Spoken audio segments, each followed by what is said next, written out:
Масовни демонстрации се случуваат во градот на Распусто, градот на Моликите, Каролините, градот на Драгоро, на Клавирите, Кабадаите, Конзулите и на што ли уште не. Само за сигурност не градот на чистиот воздух.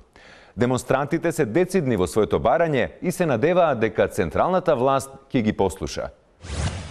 Овај пат нема да дозволиме Скопјани да одлучуваат за Битола.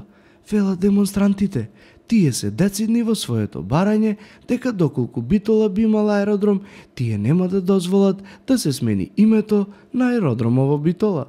Иако ситуацијата е чисто хипотетичка, поради тоа што Битола нема аеродром, битолчани сакат да му дат на знаење на властите дека кој ќе има аеродром не ќе може така лесно да лицитират со неговото име како со Скопскиот аеродром.